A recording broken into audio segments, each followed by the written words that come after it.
Hello friends, स्वागत है आपका मेरे इस यूट्यूब चैनल लीगलाइजेशन सर में।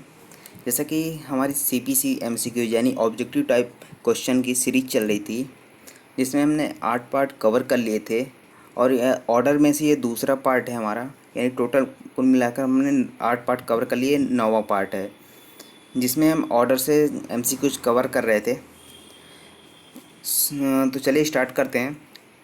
बट उससे पहले यदि आपने मेरे चैनल को सब्सक्राइब नहीं करे तो सब्सक्राइब कर लें एंड बेल आइकन को प्रेस कर लें ताकि आने वाली वीडियोज़ की नोटिफिकेशन आपको मिलती रहे। तो फ्रेंड्स चलिए स्टार्ट करते हैं। जो हमारा फर्स्ट क्वेश्चन है वो क्या कहता है, अभिवचन अवश्य हस्ताक्षरित होना चाहिए। यानी कि अभिवचन किसके द्वारा आवश्यक है हस्ताक्षरित होना? केवल पक्षकार के द्वारा, केवल प्लीडर के द्वारा, या प्लीडर पक्षकार दोनों के द्वारा, या प्लीडर या उसके उत्तराधिकारी द्वारा? यहाँ पर आपका जो सही आंसर होगा वो है प्लीडर और पक्षकार दोनों द्वारा। यदि आपको किसी भी क्वेश्चन का आंसर पता है तो आप कमेंट बॉक्स में कमेंट करके बता सकते हैं। उसके बाद दूसरा क्वेश्चन है, सीपीसी के तहत संशोधन किया जा सकता है। यानी कि किसी भी बाद में सीपीसी के तहत संशोधन किया जा सकता है, इसका प्रावधान कहाँ पे दिया गया है? यानी किस ऑर्डर और किस रूल में दिया गया है? आदेश 6 नियम 14, आदेश 6 नियम 18, आदेश 6 नियम 16, आदेश 6 नियम 17। यहाँ पर जो सही आंसर होगा वो है, यहाँ पर आपका सही आंसर क्या है? आदेश 6 नियम 17। यानी कि किसी भी केस में जो सीपीसी के अंतर्गत संशोधन किया जाता है उसका प्रावधान दिया गया है ऑर्डर 6 रूल 17 में। और उसके बाद देखते हैं आगे, सीपीसी के अंतर्गत अभिवचन को संशोधित किया जा सकता है प्रथम अपीलीय न्यायालय के समक्ष, विचारण न्यायालय के समक्ष, द्वितीय अपीलीय न्यायालय के समक्ष, केवल आ तथा सा के समक्ष। यानी कि आ सा यानी प्रथम अपीलीय द्वितीय अपीलीय। तो यहाँ पर आपका जो सही आंसर होगा वो है विचारण न्यायालय के समक्ष। यानी कि सीपीसी के अंतर्गत अभिवचन को जो संशोधित किया जाता है तो विचारण न्यायालय के समक्ष संशोधित किया जा सकता है। उसके बाद देखते हैं, क्या अपील और पुनरीक्षण न्यायालय बाद में पारित डिक्री को अपास करने के पश्चात आदेश 7 नियम 10 सीपीसी के अधीन बात पत्र लौटाने का निर्देश दे सकेगा? इसका देखते हैं आगे। नहीं, तकनीकी कारणों से निर्देश दे सकेगा, पक्षकारों की सहमति से निर्देश दे सकेगा, हाँ निर्देश दे सकेगा। तो इसका सही आंसर क्या होगा? इसका जो सही आंसर है वो है हाँ निर्देश दे सकेगा। यानी कि ऑर्डर 7 रूल 10 के अधीन बात पत्र लौटाने का निर्देश दे सकेगा डिक्री पास करने के पश्चात। आगे बढ़ते हैं, तो आगे देखते हैं तो हमारा 5th क्वेश्चन क्या कहता है, सीपीसी के तहत वाद पत्र के किसी प्रक्रम में न्यायालय यह पाता है कि उसे संबंधित मामले के संबंध में आर्थिक क्षेत्राधिकार नहीं है। यानी कि वाद पत्र किसी भी क्रम में, किसी भी प्रक्रम में, किसी भी समय यदि न्यायालय को पता चलता है कि संबंधित मामले में उसको आर्थिक क्षेत्राधिकार नहीं है तो वह क्या करेगा? उस बात को निरस्त कर देगा, बाद में आगे की कार्रवाई करेगा, या बाद में संशोधन करेगा, या वाद वापस कर देगा। तो यहाँ पर सही आंसर क्या होगा? D number. यानी कि वाद को वापस कर देगा यदि उसको आर्थिक क्षेत्राधिकार नहीं है। यदि किसी भी मामले, किसी भी प्रक्रम में पता चलता है कि उसको आर्थिक क्षेत्राधिकार नहीं है उस मामले में, तो उस क्या करेगा? वाद वापस कर देगा। आगे देखते हैं, सीपीसी के तहत वाद पत्र नामंजूर किया जा सकता है जहां वाद ऐसे न्यायालय में संस्थित गया है जिसे अंतर्निहित अधिकारिता नहीं है, धन संबंधी अधिकारिता नहीं है, क्षेत्रीय अधिकारिता नहीं है, या उपरोक्त सभी। तो यहाँ पर सही आंसर क्या होगा? यहाँ पर आपका जो सही आंसर होगा वो है अंतर्निहित अधिकारिता नहीं है। यदि वाद पत्र नामंजूर किया, यानी कि किसी न्यायालय में वाद संस्थित किया गया है तो वहाँ पर वाद पत्र नामंजूर कर किया जा सकता है। कब? तब जब उसको अंतर्निहित अधिकारिता नहीं है कोर्ट को। उसके बाद आगे बढ़ते हैं।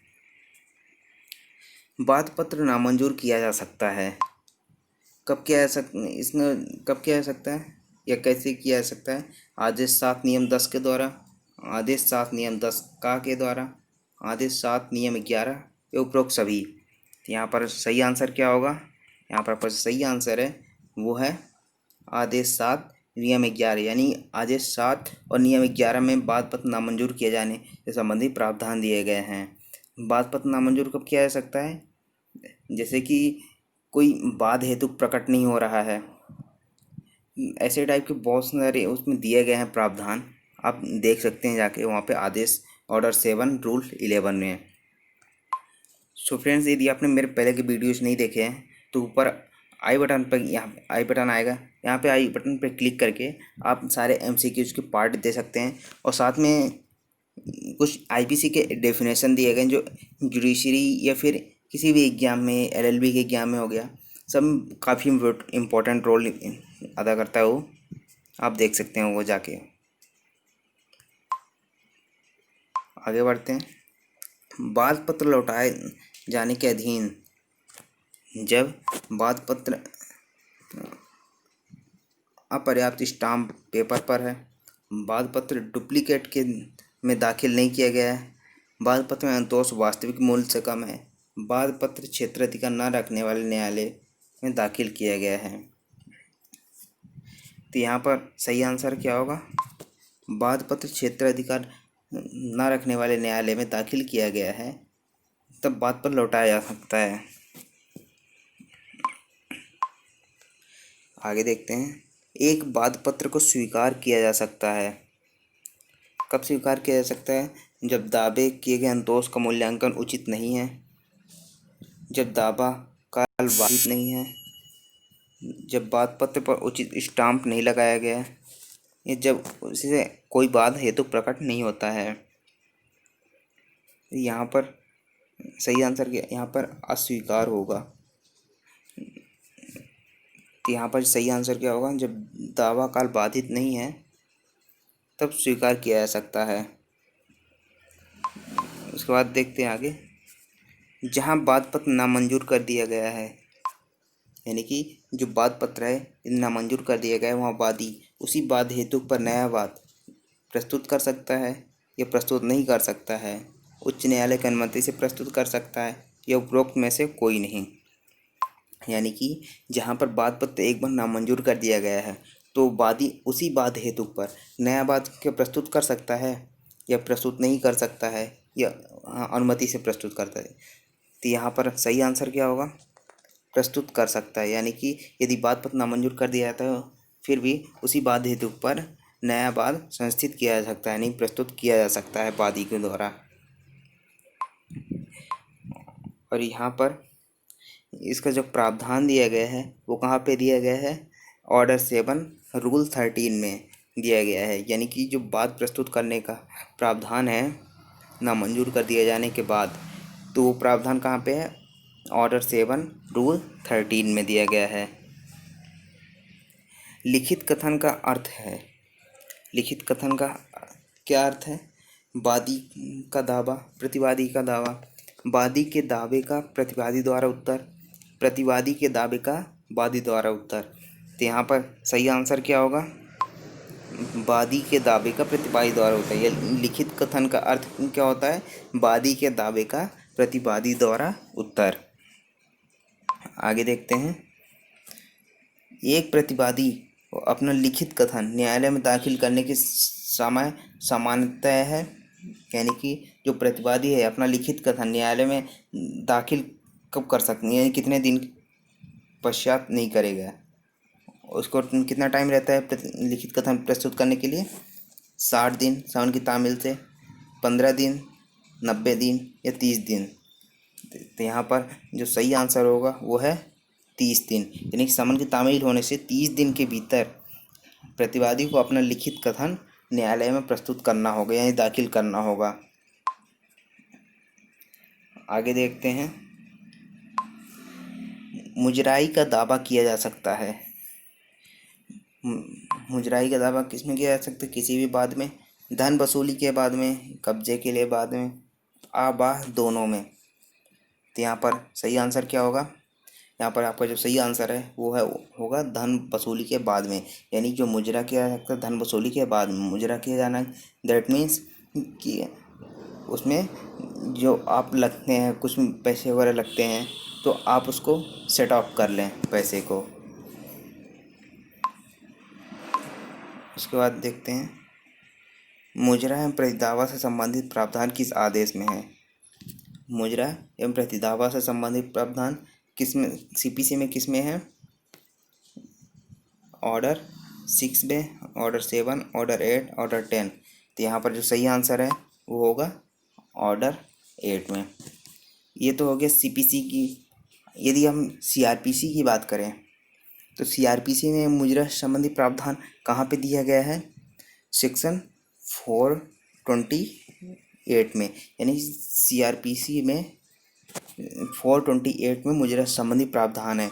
और सीपीसी में देखें तो सीपीसी में कहाँ पे दिया गया है? ऑर्डर 8 में दिया गया है। आगे बढ़ते हैं, मुजरे से संबंधित प्रावधान किस आदेश व नियम में है? अभी तो हमने आदेश देखा था, अब देखते हैं किस आदेश के साथ किस नियम में है।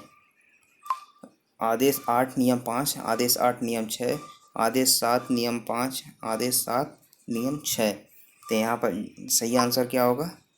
आदेश 8 नियम 6, यानी कि आदेश 8 और नियम 6 में मुजरा संबंधी प्रावधान किया गया है। 60 नंबर क्या कहते हैं?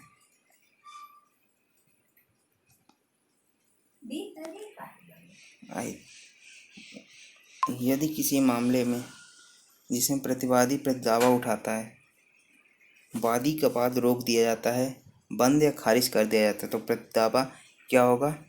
रोक दिया जाएगा, जारी रहेगा, या उच्च न्यायालय की अनुमति से जारी रहेगा, या कोई स्पष्ट प्रावधान नहीं है।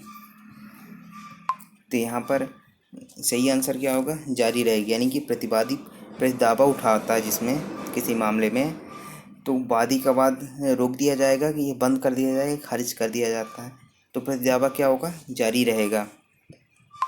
उसके बाद आगे देखते हैं, सीपीसी के अधीन बचाव के रूप में प्रतिकूल कब्जे का अभिभाग निम्न में से किसको उपलब्ध है? प्रतिवादी के वाद के विरुद्ध, प्रतिवादी को वादी के विरुद्ध, वादी को प्रतिवादी के विरुद्ध, वादी तथा प्रतिवादी दोनों को एक दूसरे के विरुद्ध, न वादी को न प्रतिवादी को। तो यहाँ पर सही आंसर क्या होगा?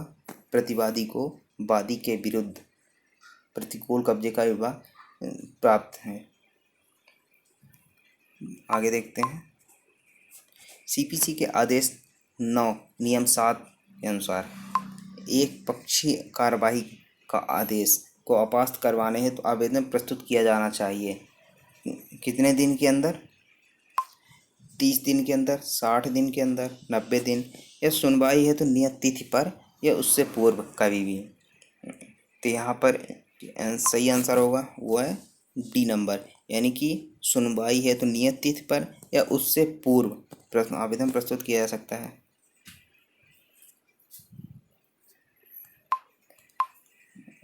उसके बाद देखते हैं 19 क्वेश्चन, व्यतिक्रम में एक वाद खारिज किया जा सकता है, कब खारिज किया जा सकता है? इसका प्रावधान कहाँ पे दिया गया है? आदेश 9 नियम 2 में, आदेश 9 नियम 3 में, आदेश 9 नियम 8 में, या बा और सा दोनों में। तो इसका जो सही आंसर होगा वो है बा और सा दोनों में, यानी डी नंबर इसका सही आंसर होगा। एक पक्षी डिक्री अपास्त किया जा सकता है, यानी एक पक्षी डिक्री को अपास्त करने का प्रावधान कहाँ पे दिया गया है सीपीसी में?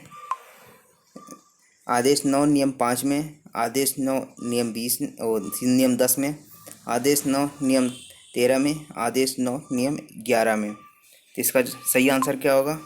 इसका जो सही आंसर है वो होगा आदेश 9 नियम 13, यानी कि ऑर्डर 9 और रूल 13 में एकपक्षीय डिक्री को अपास्त करने से संबंधित प्रावधान किया गया है। 21 क्वेश्चन देखते हैं। एक पक्षीय डिक्री अपास्त की जा सकती है, यानी कब की जा सकती है? यदि संबंध का निर्वाह सम्यक रूप से नहीं हुआ था, प्रतिवादी न्यायालय में उपस्थित नहीं हुआ, या प्रतिवादी ने संबंध प्राप्त करने से इनकार कर दिया, या किसी भी परिस्थिति में अपास्त नहीं किया जा सकती है। तो यहाँ पर सही आंसर क्या होगा? यहाँ पर जो सही आंसर होगा वो है संबंध का निर्वाह सम्यक रूप से नहीं हुआ था तब एक पक्षीय डिक्री अपास्त की जा सकती है। यानी कि यदि किसी पक्षकार को समन की तामील की जानी है और उसको समन की तामील सम्यक रूप से नहीं हो पाई है तो वही एक पक्षीय डिक्री जो पारित की गई थी उसको अपास्त की जा सकती है। आगे देखते हैं लास्ट क्वेश्चन। दूसरे पक्ष के साक्षी के प्रति, यानी कि जो दूसरा पक्षकार का साक्षी है, प्रति परीक्षण के लिए दस्तावेज प्रस्तुत किए जा सकते हैं। विवादों के निपटारे के बाद कोई भी समय जब मांगा जाए अभिवचनों के साथ। तो ये चारों ऑप्शंस में सही ऑप्शन क्या होगा? सही आंसर क्या होगा? कोई भी समय जब मांगे जाए तब प्रतिपरीक्षण के लिए दस्तावेज प्रस्तुत किए जा सकते हैं। सो फ्रेंड्स, आज के लिए इतना ही। Thank you so much for watching legalisation sir. यदि आपको ये वीडियो अच्छा लगा है, हेल्पफुल लगा है तो कमेंट बॉक्स में कमेंट करके बताइए और अपने दोस्तों को शेयर करें ताकि आपको और आपके दोस्तों को भी हर एग्जाम में हेल्पफुल रहे।